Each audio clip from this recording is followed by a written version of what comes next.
Caríssimos, antes de seguirmos em frente, eu estou fazendo uma pausa para fazer certos comentários, observar certos fatos que eu fui deixando de lado até agora, mas para o GAN final, que vai ser nós entrarmos nas questões mais próximas de finanças e que envolvem modelo de Black-Scholes e coisas em que nós vamos usar integral de Itoh, usar movimento browniano de uma forma bem consistente. É bom a gente organizar, não ir para frente com certos pontos soltos na nossa teoria. Vocês sabem, viram várias vezes, que a gente vive pegando uma sequência de... Quando a gente tem um movimento browniano, a gente vive pegando o movimento em certos intervalos de tempo, né? Quando a gente faz integral de Itoh, a gente faz uma partição e considera o browniano em vários instantes diferentes. Isso dá uma família de variáveis aleatórias. E isso leva a gente a definir o seguinte conceito. Eu digo que um vetor do Rn é aleatório se ele é uma família de n variáveis aleatórias, que eu coloco na forma de uma matriz n por 1. Então, veja só, cada VI é uma variável aleatória. Então, ele assume valor, se eu colocar aqui no V um elemento do espaço amostral, como v, o que quer dizer que o V é um vetor aleatório? Bom, cada variável aleatória vai assumir um valor naquele elemento do espaço amostral. Se forem variáveis aleatórias reais, cada um dessas entradas será um número, e isso será efetivamente um vetor. Então, todas as variáveis estão sendo calculadas no mesmo elemento do espaço amostral. Então, um vetor aleatório pode ser pensado como uma sequência de n variáveis aleatórias, mas não no sentido de um processo estocástico. São n variáveis aleatórias que eu calculo no mesmo elemento do espaço amostral e construo um vetor com isso. E aí eu trabalho coordenada a coordenada. Se eu quiser saber, eu tenho que adaptar minha linguagem, né? Não faz sentido dizer qual é a probabilidade de um vetor ser maior do que uma coisa. Não existe relação de maior e menor para vetores. Mas eu posso adaptar essa linguagem aqui. Eu posso dizer qual é a probabilidade de que esse vetor seja menor do que ou um número ou uma família de números, querendo dizer o quê? Qual é a probabilidade de que cada variável aleatória do vetor aleatório satisfaça aquela condição que eu coloquei. Eu tenho que adaptar a linguagem, eu não posso escrever de maneira assim, sem nenhum aviso, qual é a probabilidade do V ser menor que qualquer coisa. Que 5, isso não faz sentido. Bom, faz sentido se eu combinar o que eu estou querendo dizer. Se eu combinar que isso quer dizer que cada uma das variáveis vai ter um valor menor do que 5, aí faz sentido. Mas eu tenho que tomar muito cuidado, o contexto tem que ficar muito claro. O que é um vetor aleatório? É uma família fixa, a quantidade é fixo. Então, cuidado quando eu fiz partições nas integrais de Itoh, às vezes eu variava esse número. Nesse momento é fixo, eu estou falando que é um processo multidimensional em Rn. Então, meus vetores estão no Rn e o n está fixado. Então, isso é um vetor aleatório. Então, como eu estou dizendo, eu posso trabalhar coordenada a coordenada. Não faz sentido eu fazer média de vetor, multiplicar vetor por probabilidade. Mas eu posso fazer a média em cada coordenada. Em cada elemento eu posso fazer aquela somatória da variável V1 num S, P de S. Eu posso ir calculando, como a gente fazia o cálculo do valor esperado. Se aqui for uma variável contínua, eu posso fazer a integral de V1 ds, PDS, ds. Fazer a integral usando S. usando aquela ideia de distribuição de probabilidade, como a gente faz com a distribuição normal. Então, posso fazer tudo o que eu quiser, desde que eu trabalhe coordenada a coordenada, para que façam sentido aquelas construções que a gente já tinha. Então, eu posso falar no vetor média, ou vetor esperança do vetor aleatório. O que é o vetor esperança do vetor aleatório? É o vetor cujas coordenadas são as esperanças de cada uma das variáveis aleatórias do sistema. Então, isso é uma coisa que faz sentido. Eu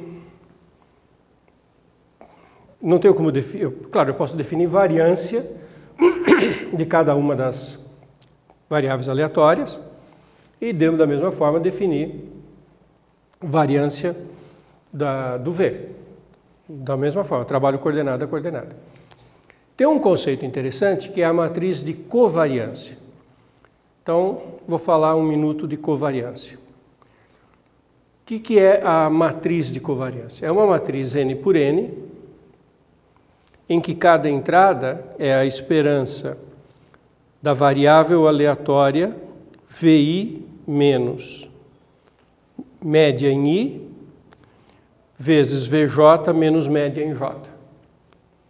Então, para cada variável, eu pego ela menos a média, uma outra menos a média, produto e esperança do produto. Para um I e um J, isso dá a entrada que tem aqui. Essa matriz chama matriz de covariância. Tem algumas propriedades claras, né? Ela é uma matriz simétrica, porque sigma ij é claramente sigma ji. Porque, claro, é só trocar o i e o j de lugar, dá na mesma. Por que essa esperança produto chama covariância? Porque é o conceito de covariância, né? Quando nós temos duas variáveis aleatórias, x e y, duas variáveis aleatórias, x e y. O que é a covariância dessas duas variáveis? É a esperança de x menos x barra, y menos y barra. Por que isso chama covariância? Variância é uma medida de dispersão. Mede o quanto que, para uma variável aleatória, os valores daquela variável aleatória se dispersam em relação à média. Covariância é uma coisa que está conectando uma variável com a outra. O grande lance aqui é o seguinte. Teorema. Se x e y forem independentes, então a covariância é zero. Demonstração. No caso em que x e y são independentes, a esperança do produto é o produto da esperança. Então, se x e y são independentes, eu posso quebrar isso aqui em duas esperanças multiplicadas. E essas esperanças vão dar zero, né? Porque a esperança de x menos a média de x é a esperança de x menos a esperança da esperança. A esperança de x é x barra, e a x barra é constante, a esperança dela é ela própria. Dá zero vezes zero, covariância é zero. Então, primeiro, quando duas variáveis são independentes, a covariância é zero. Então, se eu tiver aqui uma família de variáveis aleatórias, duas a duas independentes, a diagonal principal dessa matriz é a única que pode não ser zero. Se cada duas forem independentes, todas essas entradas vão ser nulas, né? Porque se VI for independente de VJ, essa covariância é nula. Na diagonal principal, não, porque na diagonal principal não tenho esperança de dizer que são independentes, porque é a mesma, né? Elas são dependentes. Aí entra a esperança de x menos x barra ao quadrado, que a gente também tem maneiras de trabalhar. Observe também que se a covariância não é zero, ela mede o quê? O que esse número vai medir? Na independência ela mede zero, ela vale zero. Agora,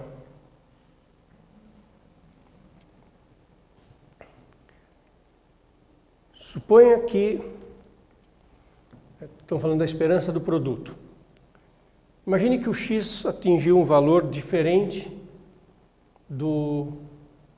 da sua média e que isso impacte a variável y, porque elas são dependentes. Quanto mais a ocorrência da x impactar o y, este produto vai ser maior, porque se impactar muito, que perturbe muito o y, esse vai ser, tira o y da média. Duas variáveis são independentes se a ocorrência de uma não afeta a outra. Então, se uma está perto da média, a outra pode estar ou não, elas não estão relacionadas. Agora, se a ocorrência dessa impactar essa, a tendência desse número ficar maior. Então, a covariância mede exatamente isso, a relação de dependência.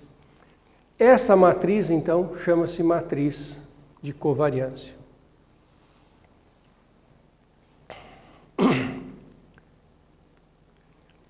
Nós chamamos um processo de gaussiano de dimensão n, média μ. Então tem uma dimensão, média μ e a covariância m, se a densidade de probabilidade for dada por essa expressão. Então agora vamos entender o que quer dizer isso aqui. 1 sobre raiz de 2, aqui entra o determinante de m.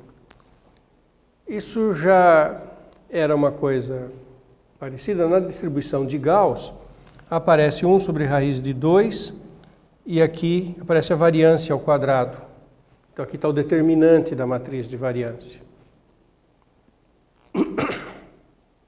Na distribuição de Gauss, aparece 1 sobre raiz quadrada de 2π, sigma, onde sigma é o desvio padrão. Se você quisesse pôr por dentro da raiz e pôr a variância lá dentro. Exponencial de uma coisa parecida com o que tem na distribuição de Gauss normal. Só que aqui eu estou aplicando para vetor do Rn. Então, vetor do Rn, x menos μ. X é um vetor do Rn e μ também é um vetor do Rn, é o vetor das médias.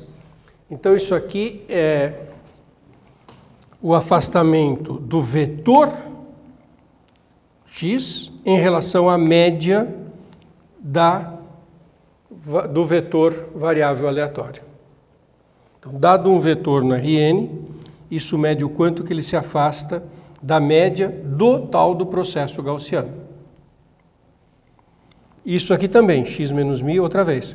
Então, eu estou medindo duas vezes o afastamento de um vetor genérico do Rn em relação à média do processo. E estou multiplicando pela inversa da matriz. Em termos dimensionais, olha o que eu tenho. X menos μ é uma matriz n por 1. A inversa é uma matriz n por n. E na frente tem a transposta. X menos μ é n por 1, transposta é 1 por n.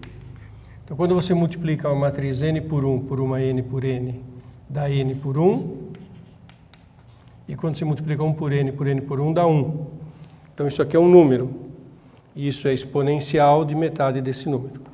Então, é uma distribuição de densidade de probabilidade na reta. Então, o meu V é um processo estocástico. Se a densidade de probabilidade dele na reta, ou seja, para cada coordenada, tem que ser na coordenada real, é dada por essa expressão, que é a expressão adaptada para o processo de Gauss normal. Então, isso é essa definição. Agora, por que eu estou falando disso? Tá?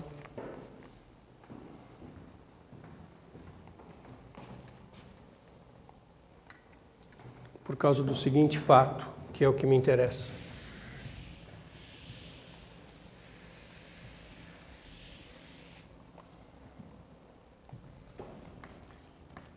Imagina um processo gaussiano.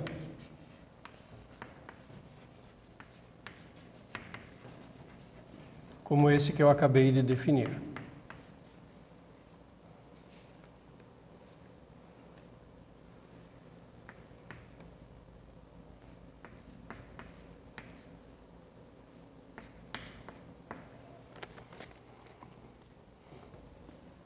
Imagina que a esperança seja zero e a covariância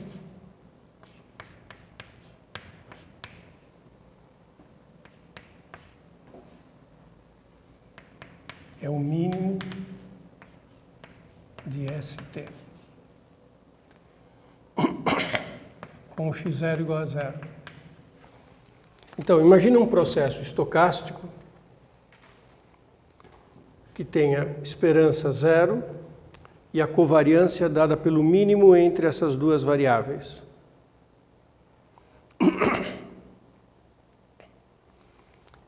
Então,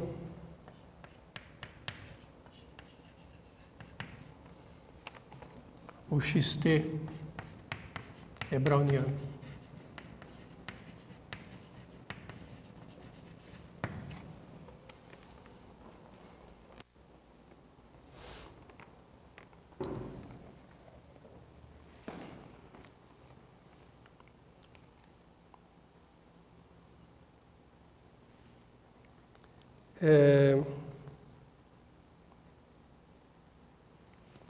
E agora vale também a seguinte coisa, essa é a que mais me interessa. Suponha que xt é browniano.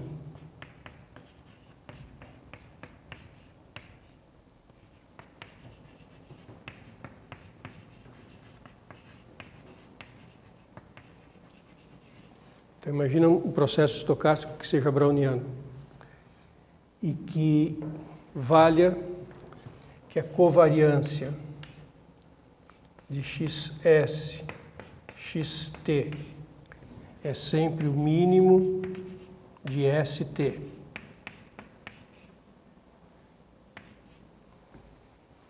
Se isso acontece, então, para toda a família xt1, xt2, xtn é gaussiano naquele sentido.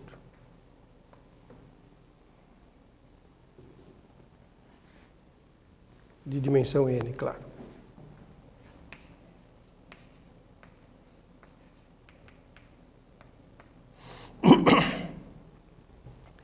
Então, essas condições, elas estão ligadas com os movimentos brownianos. Isso é uma coisa que é legal a gente saber, que aparece em muitos exemplos. E tem um outro conceito ligado a brownianos, que eu ainda não comentei, que eu queria discutir com vocês, que é o chamado processo browniano de ponte, ou ponte browniana.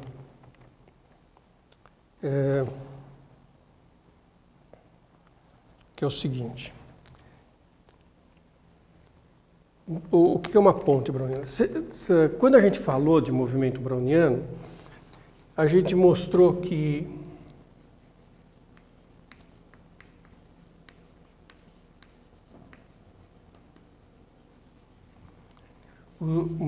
os movimentos brownianos tinham uma representação a partir de ondaletas,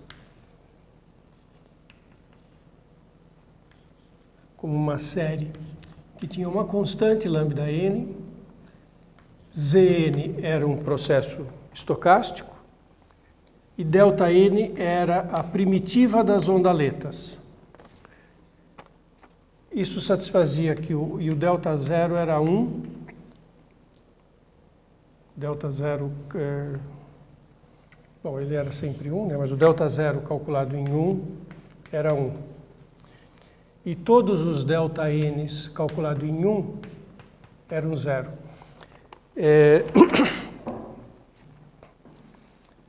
O delta n era aquela função que era obtida fazendo a primitivação das ondaletas e que deu uma representação de brownianos. Se a gente tirar o zero aqui, todos eles se anulam no 1. Se a gente escrever o seguinte processo estocástico, U de t, essa mesma soma, mas andando de 1 a infinito.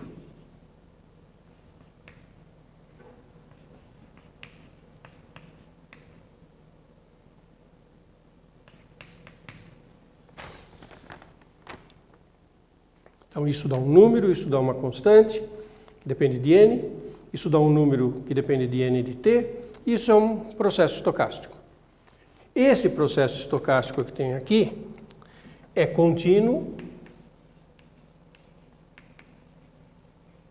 é browniano, isso a gente mostrou lá quando estávamos falando de browniano, e o t de 0 é 0, porque todo mundo se anula no 0, e também o t de 1. Porque agora eu tirei o único que não dava 0 no 1. Então, isso é um exemplo de um movimento browniano que tem uma propriedade curiosa, que é a propriedade de que ele vale 0 no 0 e no 1.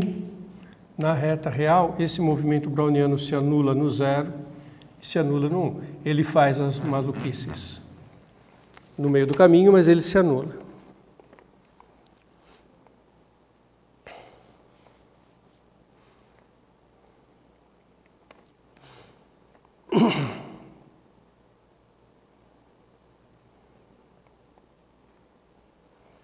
Então,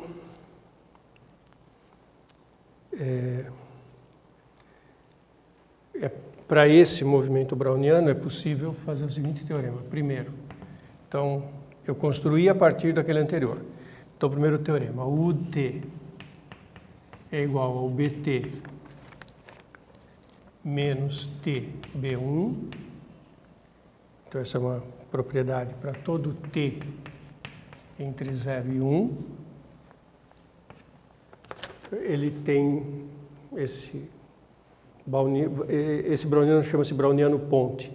Ele tem esta propriedade com relação ao browniano que o gerou. E satisfaz a equação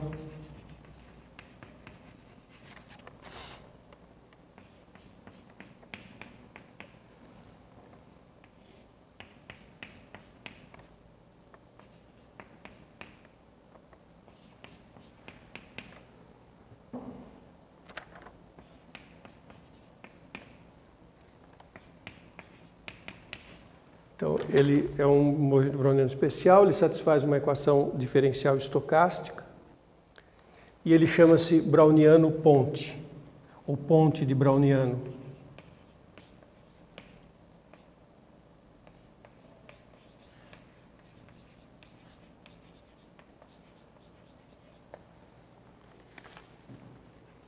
E ele é um exemplo que também é bom conhecer, ele tem algumas propriedades úteis para a gente. Então, o browniano ponte é um exemplo de browniano legal. E ele tem uma fórmula, porque ele é a solução daquela equação diferencial, ele também tem essa formulação aqui. Ele é igual a 1 menos t, integral de 0 a t, integral de τ, 1 sobre 1 menos s dbs.